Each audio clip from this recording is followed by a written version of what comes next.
Wala na akong balita sa kanya eh. Ano na kayang nangyari doon?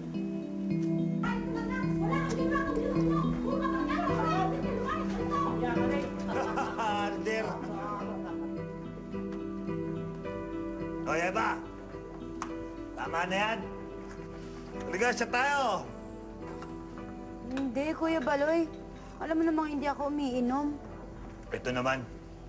Alam ko naman nahihiya ka na dahil nandyan yung mga bata eh. Alam ko na yung karakas mo. Hindi ka na ako. Isa na! Hindi Oo. nga, salamat. Pipoy, kasi kasuhin mo na nga yung tubig dyan. Buwasan mo. Eh na, ang tubig ko rito. Maring! Maring! Alam mo ba, si Regine Velasquez, pinalabas na siya sa SOP. Oo, talaga? Oo, tara, kakanta na siya, panoorin natin. Ang galing-galing niya, ang ganda-ganda niya talaga. Nay, tara panoorin natin si Regine. Wala kayong makisiksik pa ron. Kasi kasuhin yung pag-iigib. Eh, Nay, ba't ba pag si Regine ang nasa TV, ayaw niyong pinapanood? Oo nga, Nay. Di ba ang kwento mo na nung mga bata pa kayo ni Regine Velasquez, magkaibigan kayo, bakit naman parang ayaw na ayaw mo siyang pinapanood sa TV? Ayoko lang. Huwag na nga tanong ng tanong. Eva, aminin mo na sa mga bata kung bakit ayaw na ayaw mong pinapanood si Regine.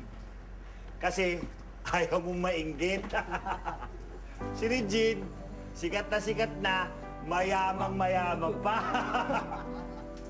Ay, mayaman ka rin pala. At saka sikat din yan, Tol. Sa utang!